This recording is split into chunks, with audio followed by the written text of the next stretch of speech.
오늘 저녁에 읽은 말씀을 중심으로 하나님과 아름다운 관계를 회복하라, 그런 제목으로 주님 말씀 나누기 원합니다. 은혜와 축복의 귀한 시간 되어지기를 소망합니다.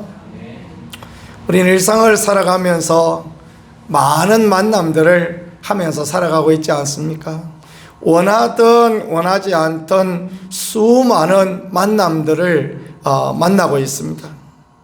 어떤 만남은 행복하고 또 즐거운 만남이 되기도 하고, 어떤 만남은 맛 지나고 나면 고개가 흔들릴 만큼 그렇게 또 싫은 만남도 있고, 그렇게 되어질 것입니다.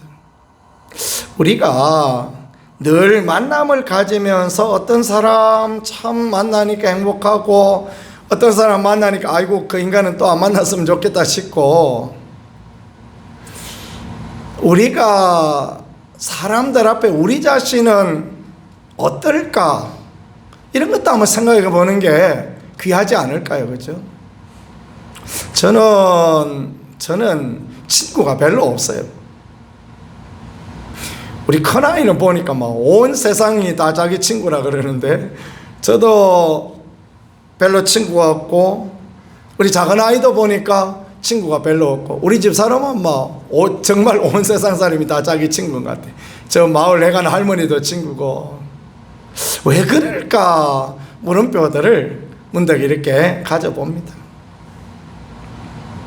어떤 사람을 만날 때 여러분 행복하고 즐겁습니까?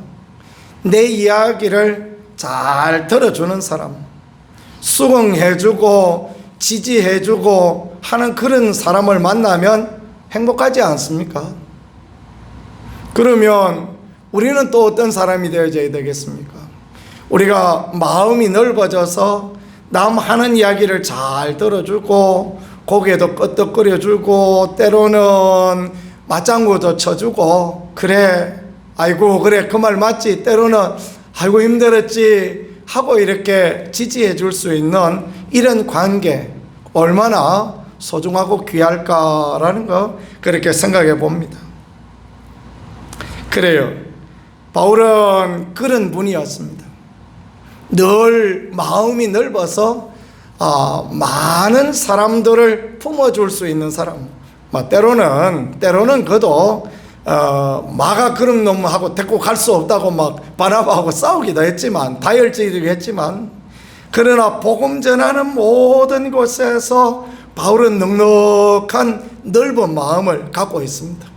그럴 수도 있지, 그렇게 할 수도 있지 생각하면서 그렇게 복음을 전하였습니다.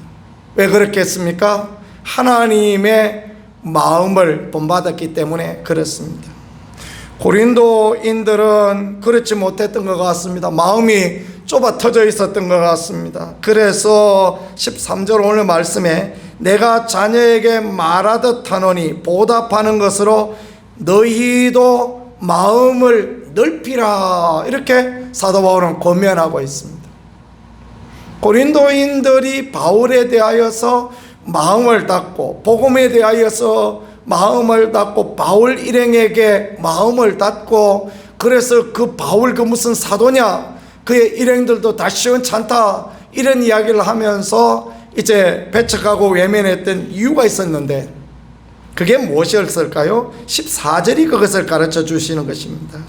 너희는 믿지 않는 자와 멍에를 함께 매지 말라. 의와 불법이 어찌 함께하며 빛과 어둠이 어찌 사귀며, 이렇게 말씀했지 않습니까? 이게 연결되어진 이야기예요. 왜 고린도인들이 마음을 닫아버리고 그 위대한 사도, 자기들의 교회를 개척해 주었던 사도, 복음을 전하여 하나님을 알게 했던 사도를 외면하고 했을까요? 믿지 않는 자와 멍에를 같이 하고, 또 거짓 선생들과 함께 멍에를 같이 하자 보니까 가치의 기준이 달라져 버려서 그렇다라는 것입니다. 이단은 어디에서 오는 것입니까? 이단은 가치의 기준이 달라지면 이단이 되어지는 것입니다. 똑같은 하나님을 믿고 똑같은 예수님을 믿고 똑같은 성경을 가지고 있는데 그 가치를 어디에 두는가에 따라서 이단이 되어지기도 하고 정통이 되어지기도 하고, 그렇습니다. 믿지 않는 자하고 멍에를 매지 말라. 그러니까 고린도의 그리스도인들이, 예수님을 믿는 사람들이 그 믿지 않는 자들, 고린도인들, 그 고린도에 있어서 방탕하고 또 자기 마음대로 살아가는 그런 사람들하고 멍에를 메고 그렇게 살면서 그들과 함께 교회 이야기도 하고 바울 이야기도 하고 복음 이야기도 하고 그랬다라는 것입니다. 누구하고 복음 이야기를 해야 복음 이야기가 잘 통하겠습니까? 믿는 사람과 함께 복음을 이야기하면 복음 안에 있는 기쁨과 즐거움을 누리게 되어져요. 이단하고 복음 이야기하면요, 싸움밖에 안 되는 것입니다. 그럼 복음 이야기를 하다가 이게 도대체가 이 사람하고 나하고 생각이 다르다 싶으면 이야기를 중단하셔야 됩니다. 그 다음에는요, 그 부정적인 영향에 이끌려가게 되어지는 것입니다. 세상 사람하고 목사 이야기를 해보면, 야, 목사가 귀하다, 목사가 막 복되다, 그런 이야기 하는 사람 많이 있는 줄 아십니까? 그렇지 않은 경우가 더 많습니다. 목사가 목사를 복되다 이야기하고, 그 목사님 괜찮다, 뭐 그렇게 이야기하지, 세상 사람들은 어째 보면 목사와 하나님과 예수님과 복음을 깎아내리는 그런 일들을, 그런 말들을 얼마나 그렇게 많이 하는지 모르겠습니다. 제가 이전에 알던 형님 한 분이 계셨는데, 한참 일할 때 만났던 분입니다. 형님, 예수님 믿으십시오. 그러니까 우리 할머니도 옛날에 교회를 열심히 다녔어. 그런데 말이야, 목사놈이 말이야, 우리 할머니를 꼬여가지고 재산 반을 지가 가져가 버렸대. 그 이야기를 들을 때 저는 무슨 생각을 했느냐면, 그 목사가 나쁘구나 이 생각을 했습니다. 목회를 해보면서 느낀 게 뭐냐면, 할머니가 신실한 믿음의 사람이어서 재산 절반을 하나님의 교회에 드리겠다, 아마 그랬던 것 같습니다. 그럴 수 있지 않습니까? 그렇죠? 그럴 수 있는데, 그런데 이제 손자의 입장을 봤을 때는 목사님이 재산 절반을 지가 다 가져가 버렸다. 이 세상하고 교회하고 이 보는 눈들이 그렇게 차이가 있어요. 그러면 이제 우리가 믿음이 부족하면 고개를 끄덕끄덕 하면서 맞다고 그렇게 하기가 쉬운 것입니다. 제가 섬기던 교회에 우리 명예 장로님 또 신앙 좋은 권사님 두 분이 사셨습니다. 아들들이 이제 3명 있고 그랬는데 꽤 재산이 여유가 있는 그런 분이셨습니다. 장로님 돌아가시면서 그런 이야기를 했대요. 여보, 돌아가시기 전에 여보, 우리 가지고 있는, 그래 우리가 조금 가진 거 있는데 내가 죽고 나거든 그 산 일부를 팔아서 교회에다가 1억 헌금하고 그 다음에 자녀들 이렇게 나눠주라, 이렇게 말씀하셨다는 거예요. 그래가지고 이제 아버지는 돌아가시고 어머니가 그 이야기를 했더니 아들들이 펄쩍 뛰는 거예요. 아이고 그럴 수가 있냐고, 그거 뭐 말도 안 되는 이야기도 펄쩍 뛰는 거예요. 그래서 그냥 속을 꿍꿍 앓던 권사님이 저한테 와서 그 말씀하셨어요. 목사님, 이거 어떻게 하면 좋겠습니까? 권사님, 오늘 아들들 다 부르세요. 왜요? 어떻게 하라고요? 그러니까 니들 다 줄 테니까 아무 걱정하지 마라, 그렇게 하세요. 그 장로님이 하나님께 드리겠다고 생각한 거는 그 마음 하나님 받으셨고, 권사님이 남은 인생 나는 편하게 살기를 원합니다. 뭐 교회가 1억 없어도 살고 권사님 남은 인생 아들들하고 편안하게 지내세요. 아들들이 그 얘기하고 나니까 보름 드는 게 그냥 한 놈도 얼굴도 안 보이는데, 그래가지고 남은 인생 어떻게 살겠습니까? 그래서 살지 마시고 편안하게 살다 가십시오. 제가 뭐 하나님 앞에 가면 뒤지게 혼날지도 모르겠습니다. 네가 네 마음대로 이놈아 왜 그렇게 했느냐 막 그 소리 들을지도 모르겠지만 그때 가서 혼날 때는 혼나더라도 그래도 그러지 말아야 되겠다 그런 마음이 제 마음에 그렇게 있었습니다. 세상하고 이 아들들은 예수님 안 믿었거든요. 세상하고 하나님하고 다릅니다, 여러분. 완전히 달라요. 가치가 달라요. 그러다 보니까 이제 세상은 아들들은 생각할 때 목사님이 그냥 꼬셔가지고 우리 아버지를 꼬셔가지고 어떻게 꼬셨는지 우리 아버지 때도 세고 이런 분인데 꼬셔가지고 1억을 빼가려고 했다 이렇게 생각할 수 있는, 나는 일자도 1원도 끝내지 않았습니다.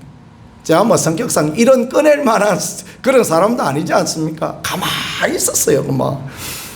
그냥 가끔 그 주일 예배 마치고 모셔다 드릴 사람 만만치 않으니까 밥 먹기 전에 제가 모셔다 드리고 그런 일이 다였지 뭐 그랬겠습니까? 이 세상하고 가치가 달라요. 그러니까 여러분, 어떤 중요한 문제, 어떤 이야기들 세상 사람들하고 신앙 상담하고 그러면 반드시 문제가 생긴다라는 거, 그거 여러분들이 늘 기억할 수 있기를 축복합니다. 신앙 상담은 누구하고 하느냐 하면 나보다 믿음이 그냥 좋고 나보다 신앙이 좋고 훌륭한 사람, 그런 사람하고 신앙 상담을 하면 그러면 틀림없어요. 그러면 뭐 아무 문제도 없는데 그냥 막 교회 나오다가 말다가 하는 사람 또는 뭐 세상에 믿지 않는 사람, 그런 사람은 신앙 상담하면 결국은 어려울 수밖에 없는 거예요. 그 마음이 좁아질 수밖에 없는 그런 부분이 되어진다라는 그런 부분을 지금 바울은 말하고 있는 것입니다. 고린도 교인에 대하여서 누가 마음이 좁아지게 하고 누가 바울을 외면하게 하고 누가 복음을 받아들이지 못하게 하나님의 은혜를 경험하게 하지 못했습니까? 그것은 믿지 않는 자, 또 복음을 잘못 알고 있는 율법주의자, 그런 사람들이 결국은 복음을 제대로 가르치지 못하고 문제가 되었다. 그래서 의와 불법이 어찌 함께하며 빛과 어둠이 어찌 사귀며 이렇게 말씀하고 있지 않습니까? 그래서 그렇게 하지 말라라는 것들을 우리에게 가르쳐 주시고 알게 해주시는 그런 부분입니다. 여러분들이 신앙 상담 하시고 싶으시거든 저한테 오셔도 되고, 또 믿음 좋은 분들을 찾아서 신앙 상담을 하면 틀림없이 하나님의 은혜와 축복의 그런 신앙이 되어지리라 라고 그렇게 생각합니다. 그렇지 않으면 그냥 병들어가고, 그렇지 않으면 낙심하고 절망하고 그와 같은 영향력을 받는다라는 것입니다. 부정적인 영향력은요 얼마나 강한지 모릅니다. 금방 전파되고 또 전파되고 또 전파되고, 긍정은 사람들이 막 무슨 담벼락을 그렇게 쌓은 것처럼 튕겨나오고 또 튕겨나오고 하는데, 부정적인 것은 금방 그렇게 물들어가니 여러분들이 믿음의 사람들하고 좋은 관계들을 맺고 하는 것이 얼마나 귀하고 복되고 그런 부분인지 모르겠습니다. 어떻게 해야 될 것을 말씀하시는데 16절에 보니까 하나님의 성전과 우상이 어찌 일치되리요, 우리는 살아계신 하나님의 성전이라. 이와 같이 하나님께 이르시되, 하나님 말씀하시되 내가 그들 가운데 거하며 두루 행하여 나는 그들의 하나님이 되고 그들은 나의 백성이 되리라, 그렇게 말씀하십니다. 하나님께서는 그들 가운데 거하시고 두루 행하여 그들의 하나님 되기를 원하신다. 그러니까 우상하고 또 믿지 않는 자하고 멍에를 매지 말고 주님과 동행하고 또 주님의 선한 뜻을 따라가고, 내 안에 주님 오시옵소서, 내 안에 주님 임재하시옵소서, 거룩하신 주의 은혜로 채워주시옵소서, 그렇게 믿음으로 기도할 때 그때 하나님의 은혜가, 하나님의 도우심이 우리 가운데 임하여진다라는 그런 말씀이 되어지겠습니다. 하나님은 왜 하나님의 아들 예수님을 우리 가운데 보내셨습니까? 마태복음은 예수님의 이름을 임마누엘이다 그렇게 표현합니다. 하나님이 우리와 함께 하시다라는 것을 보여주시려고 그래 예수님을 가운데 보내주셨고, 예수님을 영접하면 하나님의 자녀가 되어지고, 주님과 동행하면 주님의 자녀의 권세를 누리고 영원한 주의 나라를 누리는 그런 백성이 되어지지 않겠습니까? 우리의 모든 죄를 용서하시는 예수님, 저를 믿는 자마다 멸망치 않게 하시는 하나님의 아들 예수님과 동행할 때 우리는 행복과 기쁨의 귀한 삶이 되어지는 것입니다. 그래서 늘 언제나 우리가 예수님 내 마음에 오시옵소서, 예수님을 초청합니다 하고 초청의 기도를 올려드리고, 뭐가 잘 안되고 힘들 때 늘 주님과 동행하고, 또 이것이 주님이 기뻐하시는 일일까 한 번 더 생각하고, 또 주님의 마음을 기쁘시게 하는 것은 무엇일까 생각하는 그런 우리가 되어질 수 있기를 소망합니다. 멍에 이야기를 하지 않습니까? 멍에 여러분 많이 보셨죠? 소 멍에 이렇게 하나 기역자 이렇게 되어진 멍에, 산에 가서 나무를 이렇게 기역자 꺾어진 나무를 하나 깎아와서 끊어와서 보니까 멍에 하는 거 보니까 소나무 같은 거 이렇게 끊어왔어요. 이 굵은 쪽 가지 있는 거 이렇게 끊어 오시더라고요. 그래가지고 굵은 쪽을 깎아냅니다. 그리고 거기다가 구멍을 뚫어가지고 이쪽에 끈을 매가지고 요렇게 해서 딱 그 나무를 하나 이렇게 꽂아가지고 딱 걸고 이렇게 하더라고요. 이 멍에를 매지 말라는 이야기 우리 문화에서 이해가 잘 안 되어지는데, 팔레스타인의 멍에는 요런 멍에가 아니고 요런 게 두 개 있는 멍에, 그게 팔레스타인의 멍에입니다. 왜냐하면 그 팔레스타인이라는 땅이 박해요. 비가 안 와요. 그리고 돌이 많아요. 소 한 마리 가지고 갈 수 없습니다. 소 두 마리를 가지고 갈아야 됩니다. 결이소 이렇게 표현하죠, 그죠? 그래서 엘리사가 결이소를 갈고 있다가 하나님의 부름받고 했던 그런 부분을 성경에 말씀하시는데, 그 이제 둘이 멍에를 매는 것입니다. 둘이 똑같이 소 두 마리가 이렇게 가야 쟁기를 갈고 가는 거예요. 그래서 그리스도인들에게 너희는 믿지 않는 자하고 멍에를 매지 마라, 일심동체가 되어지지 마라, 그 사람들하고 생각을 같이 하지 마라, 그 부분을 말씀하십니다. 그렇게 되면 결국은 너희가 그 사람을 전도하고 그 사람으로 복음으로 이끌어오는 게 아니라 세상에 빠지고 세상 사람하고 똑같이 된다. 물론 전도하려면 당연히 우리가 세상 사람들이 있는 곳에 가야죠, 그죠? 세상 사람과 사귀어야죠. 그러나 세상 사람들이 많은 부정, 세상 사람들이 말하는 하나님의 말씀에 벗어나는 이야기에 긍정하지 말고 수긍하지 말고 따라가지 말라. 믿음의 가치를 가지고 그 사람들을 이끌어가고, 그것이야말로 하나님 앞에 귀한 것이며, 또 주님과 동행하는 거룩한 삶을 살아갈 때에야 비로소 하나님의 영광을 드러내고 하나님의 살아계심이 그들 가운데 있는 그 부분이 되어진다라는 것입니다. 그래서 축복에 대해 말씀하시는데, 나는 그들의 하나님이 되고 그들은 나의 백성이 되리라 라고 16절에 분명히 그렇게 말씀하고 있죠. 또 18절에 너희에게 아버지가 되고 너희는 내게 자녀가 되리라, 전능하신 주의 말씀이라. 이방인과 함께 멍에 매지 말고, 믿지 않는 자 멍에 매지 말고, 주님이 함께 하시는 주님과 멍에 매고 주님과 동행하고 주님의 뜻을 따라가고 주의 은혜를 따라갈 때, 그때 하나님께서 지켜주시고 하나님께서 보호하시고 하나님의 살아계신 은혜 가운데 이끌어 주신다. 그때 하나님의 자녀의 권세를 누리게 되는 그런 은혜를 입게 된다라는 거, 그렇게 말씀하십니다. 이야기하고 마무리하십시다.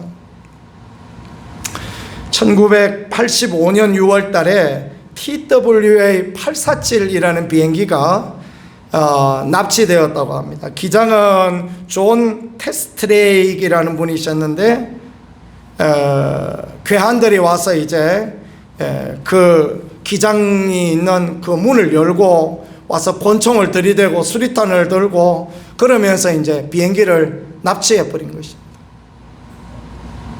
안에 와서 권총을 머리에 갖다 댔을 때 얼마나 두려웠겠습니까? 이제는 죽는구나, 그런 생각을 기장 존 테스트레이건 그렇게 했다고 합니다. 근데 이분 기장이 굉장히 믿음이 좋은 분이셨대요. 그래, 다음 순간 생각해 보니까 내가 오늘 죽는다면 나는 어떻게 될 건가, 그런 걸 생각했대요. 그러니까 내가 오늘 죽는다면 나는 하나님 나라 가겠지. 내가 오늘 죽는다면 나는 예수님하고 같이 있겠지. 그런 마음이 드는데 그때부터 마음이 평안해지기 시작했대요. 저와 여러분에게도 하나님이 그런 은혜 주시기를 축복합니다. 그러면서 마음이 막 평안해지니까 이 권총이 두렵지 않는 것입니다. 수류탄도 두렵지가 않는 거예요. 왜냐하면 내가 오늘 죽으면 나는 예수님 만나러 가고, 그러니까 여기 탄 비행기에 탄 사람들이 안타깝지 나야 뭐 특별한 문제 없다, 그런 생각이 되어졌다는 것입니다. 비행기는 17일간 납치가 되어졌는데 하나님께서 이 기장에게 17일 동안 계속해서 평안한 마음을 주셨대요. 그래서 이분이 어떤 생각을 했느냐, 이 사람이 수류탄 핀을 뽑지 못하게 하나님이 붙잡아 주실 거다. 이 사람이 권총 방아쇠를 당기지 못하게 하나님이 도와주실 거다. 그런 마음을 가지고 그는 그 괴한들을 대하였고, 또 어떻게 했든지 간에 승객들을 안전하게 집으로 돌려보내는 것이 내 사명이다라는 것을 생각하게 되었고, 17일이 지난 후에 무사히 모든 승객들을 집으로 돌려보낼 수 있는 그런 자기 사명을 감당하게 되었다라는 것입니다. 그렇습니다. 주님의 은혜가 없었더라면, 그가 주님과 동행하지 않았더라면 어떻게 이런 일을 감당할 수 있었겠습니까? 이 땅에 살아가는 우리가 주님과 동행해야, 주님과 함께해야, 그래야 주님과 멍에 매야 밭을 갈 수 있고, 그리고 씨를 뿌려 30배, 60배, 100배 열매 맺는 그런 인생을 살아갈 수 있지 않겠습니까? 그래야 하나님이 기뻐하는 거룩한 인생 살아갈 수 있지 않겠습니까? 왜 바울과 디모데와 또 신라는 그렇게 마음이 넓은 상태 가운데 있었겠습니까? 그들은 늘 그런 걸 생각하는 거예요. 주님과 동행하고 어떻게 하면 사람들의 복음을 전할까? 어떻게 하면 이 사람들을 주님께 이끌어갈까? 어떻게 하면 이 사람들을 천국 백성 만들어갈까? 그거를 늘 마음에 품고 늘 주님과 동행하는 믿음의 기도를 드리고, 그러니 괴로움을 당하고 힘든 일을 당하고 어려움을 당해도 낙심하지 않고 낭망하지 않고, 고린도 교인들에게 무슨 이야기를 합니까? 자녀에게 말하듯 하노니, 그런 말을 하는 거죠. 그죠? 자기를 사도도 아니고 몹쓸 사람이라고, 사기꾼이라고, 고린도에서 헌금 거두어서 자기 배를 채우려는 사람을 그런 이야기 들으면 얼마나 속에 천불 나겠습니까? 그런데 그래도 자녀를 대하듯 이렇게 대하는 사도 바울, 고린도 전서를 써서 그들의 삶의 문제들을 하나하나 해결하고, 또 눈물의 방문을 통하여서 그들의 마음을 바로잡으려고 했는데 안 되니까 알지 못하는 서신을 써서 그들을 올바른 길로 이끌어가고, 더 든든히 세우기 위하여 또 고린도 후서도 쓰고, 이런 일들을 통하여서 사도 바울은 교회를 세워가고 성도를 세워가고 이렇게 하고자 하는 귀한 마음, 그런다고 해서 바울한테 뭐가 도움이 될까요? 그런다고 해서 바울한테 무슨 유익이 있겠습니까? 그죠? 바울은 늘 자기가 텐트 메이커 하면서 텐트 만드는, 장막 만드는 일을 하면서, 그러면서 이제 복음 전하고 그런 인생을 살았습니다. 그러면 고린도 교회가 잘 되면 자기가 엄청 받을 것이 있겠습니까? 그렇지 않습니다. 그러나 주님과 동행하니, 주의 은혜 가운데 거하니, 그러니까 그 교회가 잘 되어지기를 눈물로 기도하고, 또 그 교회를 방문하여 권면하고 또 여러 번 편지를 써서 이렇게 권면하고 이렇게 하는 것 아니겠습니까? 주님과 동행할 때 주님이 그런 귀한 마음 주시고 주님 앞에 가면 칭찬들을 아름다운 삶으로 우리를 이끌어 가시고 그렇게 역사하시고 도와주실 것입니다. 하나님과 화목하고 하나님과 깊은 사랑의 관계를 만들어가고 하나님을 더 깊이 알면 하나님께서 우리의 마음을 넓혀주시고 하나님께서 우리에게 정말 예수님 닮아갈 수 있는 삶으로 살아갈 수 있게 그렇게 이끌어 주시고 주님의 영광을 보는 복된 길로 이끌어 주실 것입니다. 우리 모두 그런 은혜와 축복을 누리고 그래서 마음이 넓어져서 평안을 누리고 기쁨을 누리고 하나님의 영광을 드러낼 수 있는 복된 자리, 아름다운 자리로 갈 수 있는 복된 저와 여러분 우리 모두가 되어질 수 있기를 우리 구세주 예수 그리스도 이름으로 간절히 축복합니다. 기도하겠습니다. 하나님 우리 아버지 감사합니다.